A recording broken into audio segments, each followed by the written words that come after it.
Hey guys, तो कैसे हो आप सभी। Welcome back to another story time video. तो हम सब की स्कूल लाइफ में कभी ना कभी गर्लफ्रेंड या फिर क्रश जरूर होती है। और सच बताऊं तो स्कूल वाली क्रश का अलग ही लेवल होता है। मेरी भी भाई एक क्रश थी, पर मैंने उसको सेट करने के लिए जो किया ना, उसको सुनकर आप हंसी से लोटपोट होने वाले हो और साथ ही शायद थोड़ा शॉक भी हो जाओगे।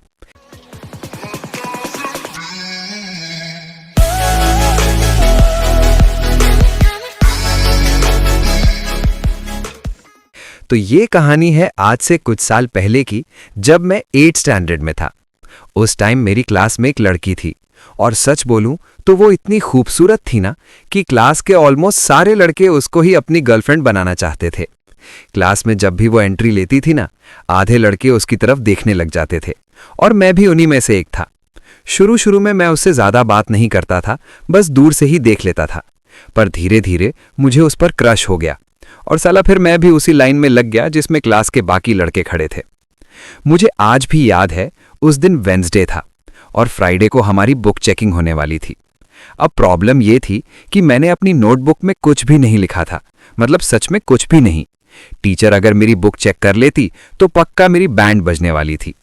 तो मैंने सोचा कि किसी से नोटबुक लेके जल्दी जल्दी सब कंप्लीट कर लेता हूं। और फिर पता है मैंने क्या किया? मैं सीधा उस लड़की के पास चला गया। सच बोलूं तो उस टाइम मैं अंदर से थोड़ा नर्वस भी था, पर मैंने हिम्मत करके उससे कहा, एक काम था, क्या मैं तुम्हारी नोटबुक ले सकता हूं? उसने मुझे देखा और बोला, ठीक है, ले जाओ। और जैसे ही उसने ये बोला ना, भाई सच में मैं अंदर से पूरा पिघल गया था। उसकी आवाज़ इतनी प्यारी थी कि मैं कुछ सेकंड्स के लिए बस उसकी तरफ ही देखते रह गया। फिर मैंने उसकी नोटबुक ली और घर जाके पूरी मेहनत से अपना काम कंप्लीट किया। नेक्स्ट डे जब चेकिंग हुई तो सब सही हो गया। उसके बाद हमारे एग्जाम्स आ गए। वो लड़की पढ़ाई में बहुत अच्छी थी, मतलब सीरियसली बहुत अच्छी, और वो क्लास की टॉपर भी थी। और आपका भाई भी कुछ कम नहीं था, मैं क्लास का सेकंड टॉपर था। तो जब एग्जाम्स आए ना, तो किस्मत देखो, वो मेरे ही आगे वाले बेंच पर बैठ गई। भाई उस दिन मैं अंदर ही अंदर इतना खुश हुआ था ना, बता नहीं सकता। मतलब एग्जाम से ज्यादा मैं उसको देखने में बिजी था। फिर धीरे धीरे एग्जाम्स खत्म हो गए और मेरे पेपर्स भी काफी अच्छे गए थे। उसके बाद जब नॉर्मल स्कूल डेज शुरू हुए तो हमारी थोड़ी थोड़ी बातें होने लगी।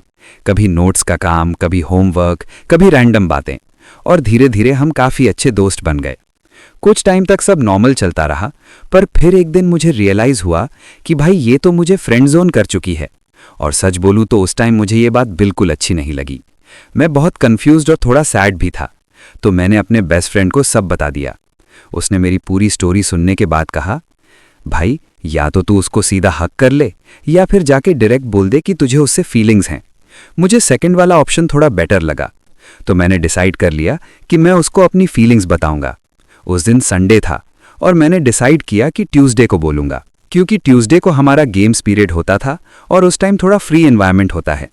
धीरे धीरे ट्यूसडे आ गया, गेम्स पीरियड स्टार्ट हो गया। सब बच्चे ग्राउंड में मजे कर रहे थे। कोई फुटबॉल खेल रहा था, कोई क्रिकेट, कोई बस इधर उधर घूम रहा था। तभी मेरी क्रश पानी पीने के लिए क्लास की तरफ चली गई। उस टाइम क्लास बिल्कुल खाली थी और मैंने सोचा बस यही परफेक्ट मोमेंट है। मैं भी उसके पीछे पीछे क्लास में चला गया। उस वक्त मेरा हार्ट लिटरली बहुत फास्ट बीट कर रहा था। मैं उसके पास गया और मैंने उसको सब बता दिया।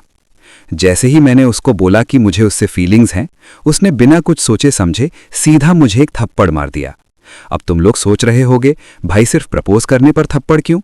सच बोलूं तो मैं भी वही सोच रहा था। मैं पूरा शॉक्ड खड़ा था। तभी उसने गुस्से में बोला कि अब वो तुम्हें नहीं छोड़ेगा, और इतना कहकर वो वहां से चली गई। अब मैं पूरा टेंशन में आ गया। मैंने तुरंत अपने बेस्ट फ्रेंड को जाके सब बता दिया। उसने बोला, चिल कर, कुछ नहीं होगा। फिर गेम्स पीरियड खत्म हुआ और सब बच्चे क्लास में आ गए। मेरी क्रश भी आई और अपनी सीट पर बैठकर मुझे देखने लगी, पर मेरी हिम्मत ही नहीं हुई उससे आई कांटेक्ट करने की। फिर स्कूल छूटा और सब बच्चे घर जाने लगे। मैं भी अपनी साइकिल लेके घर की तरफ निकल गया। पर जैसे ही मैं थोड़ा आगे बढ़ा, मैंने देखा कि रोड के बीच में कुछ 9th क्लास के सीनियर्स खड़े हुए हैं, और अगले ही सेकंड उन्होंने मेरी साइकिल को लात मारी और मुझे गिराकर मारने लगे। मेरे फ्रेंड्स थोड़ी दूर पर ही थे, तो वो तुरंत आ गए और मुझे बचा लिया। हम टोटल 6 लोग थे और वो 3 थे, तो वो पीछे हट गए। जाते जाते उन्होंने बोला, आज तो तू बच गया, पर अगली बार तुझे जान से मार दूंगा। और इतना कहकर वो वहां से चले गए। मैं भी डर गया था, पर फिर घर चला गया। लेकिन उसके बाद जो मुझे पता चला ना, वो मेरे लिए बिल्कुल शॉकिंग था। पर वो स्टोरी अब हम अगले वीडियो में सुनेंगे, इसलिए चैनल को सब्सक्राइब करके बेल आइकन ऑन कर लेना, ताकि जैसे ही वीडियो अपलोड हो आपको नोटिफिकेशन मिल जाए। मिलते हैं नेक्स्ट वीडियो में, तब तक के लिए बाय।